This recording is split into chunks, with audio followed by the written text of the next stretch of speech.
Hey everybody, I am Kiana. And I'm Spiros. Welcome back to our channel.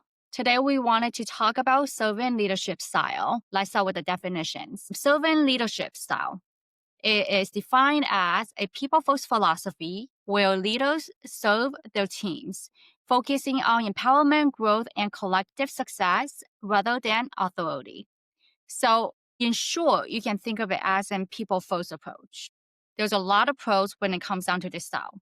Some of the pros are it creates exceptionally high levels of trust, loyalty, engagement, and psychological safety.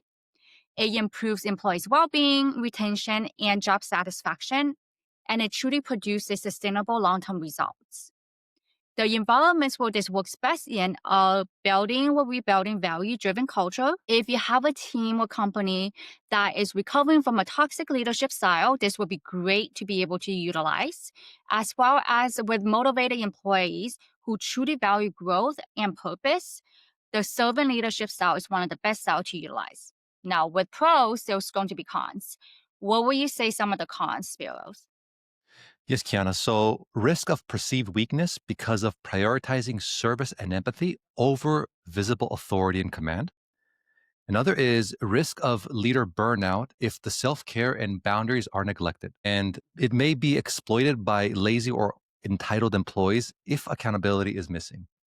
Now, scenarios where this leadership style may not work very well in is in results only organizations, in ultra high speed environments where decisions must be made in seconds, and in aggressively short term or results at any cost cultures that treat employees as easily replaceable.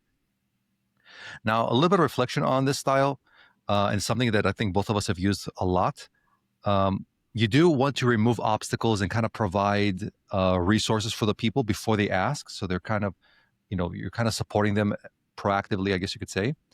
You certainly want to hold a lot of one-on-ones and be kind of look at them first as a person and see how you can help them become better before you immediately look at their performance. So kind of look at a holistic view of them. And then nonetheless, you still need to hold your employees accountable, but you do want to have compassion and be compassionate about how you approach them in that style. How about you, Kiana? Yeah, I agree. I definitely agree with the definitions and pros and cons of this style. Because this style is so focused on people being first, you want to always pair the servant leadership style with very clear goals, KPIs, and as well as be very transparent when it comes down giving feedback. This is an opportunity when you are able to set very clear goals. It's less likely you'll be taken advantage of by your team, right?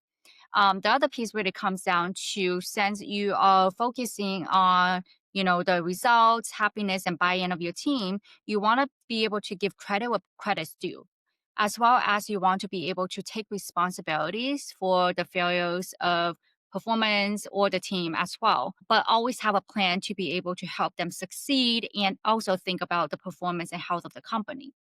This style is so EQ and people driven that oftentimes as a servant leader, and if utilizing the style constantly from a day to day, it can create different burnout just because you're always thinking about the team and the people or cross department team as well. So you want to really model some self care as well as keep in mind when it's time for you to switch out the style or maybe you need to step back because when you're a burnout servant leader, you're not able to help anybody else. So those are some things to keep in mind when it comes down to the servant leadership style. Thank you so much for watching our video. Don't forget to like and subscribe. Comment on what style you would like to see a deeper dive in, as well as if there's any style you want us to do next. We'll see you in our next video. Bye.